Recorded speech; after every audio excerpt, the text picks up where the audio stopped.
Nichées à l'intérieur de nos os, les cellules souches sanguines, ils ont l'étonnante capacité de produire toutes les cellules du sang. Euh, mais une question qui intéressait les scientifiques depuis longtemps, c'est comment ils prennent la décision de produire un tel ou tel type de cellules sanguines, surtout dans les situations de stress, et bien produire les cellules adaptées à la situation de stress. Par exemple, après une perte de sang, on a besoin surtout d'abord de globules rouges pour assurer l'oxygénation du corps. Par contre, après une infection, on a plutôt besoin d'un certain type de globules blancs, tels que le macrophage, par exemple, qui ont la capacité de manger les microbes. Ce que nous avons découvert, que la décision de la cellule souche de produire un tel ou tel type de cellules sanguines ne doit que peu au hasard, contrairement à ce qu'on pensait avant. Alors nous avons montré maintenant que un signal qui est produit en grande quantité pendant une infection, la cytokine MCSF, un facteur de croissance, est capable d'inciter la cellule souche de produire exactement le type cellulaire qui est le plus apte à lutter contre cette infection. Pour mettre en évidence ce résultat, on était face à deux défis importants. D'un côté, les cellules souches sont des cellules très très rares. Il y en a moins qu'une dans 10 000 cellules dans la moelle osseuse. D'autre côté, pour vraiment montrer qu'il s'agit d'un changement d'identité de la cellule souche, il fallait passer à l'échelle d'une cellule individuelle. D'un côté, on a filmé des cellules souches individuelles en accéléré par biomicroscopie. Après, elle a reçu un signal d'infection, le MCSF dont je vous parlais avant. On a utilisé une astuce.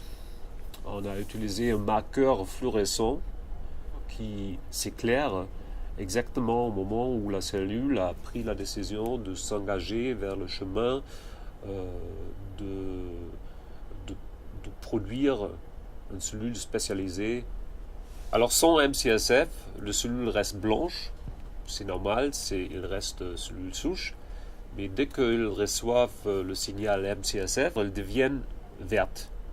Pour ça, on a utilisé une technologie de microfluidique, une nanotechnologie qui permet de faire des réactions de mesurement d'expression de gènes sur les cellules individuelles. Pour montrer ce résultat aussi, chez les animaux, on était face à un autre défi parce que si on injecte des cellules en petite quantité dans l'animal, on ne va plus jamais le retrouver dans le corps parce qu'ils vont se diluer. C'est pour ça qu'on a encore utilisé une astuce. On a directement injecté les cellules souches marquées dans la rate qui nous permettait de le suivre après et aussi analyser à l'échelle d'une cellule individuelle in vivo dans l'animal si la cellule souche avait changé d'identité après une stimulation avec la MCSF.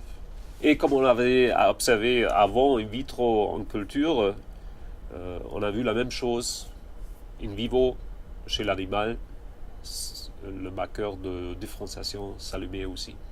Alors on n'a pas seulement montré un changement d'identité au niveau de cellules individuelles in vivo, mais on a observé aussi que les cellules souches traitées au MCSF et transplantées dans l'animal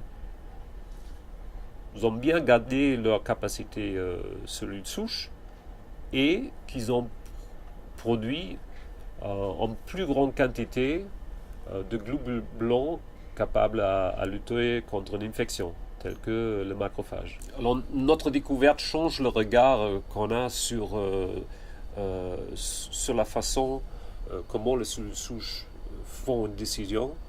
Ils ne sont pas déterministes comme on a pensé avant, mais ils répondent à la demande d'une situation d'urgence. C'est aussi plutôt de bonnes nouvelles pour des applications potentielles. Des milliers de patients qui sont atteints de leucémie après une chimiothérapie qui a éradiqué leur système cancéreux de système sanguin peuvent être sauvés par une greffe d'un donneur pour leur redonner un système sanguin sain. Mais il y a un grand risque associé à ça pendant cette période, avant que le greffe prenne.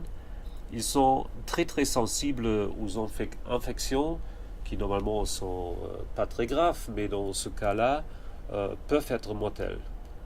Alors avec nos données, on peut imaginer que si on traite la moelle du donneur au moment de la transplantation avec les MCSF, que ça va permettre aux cellules souches de rapidement produire plus de cellules qui sont aptes à lutter contre cette infection.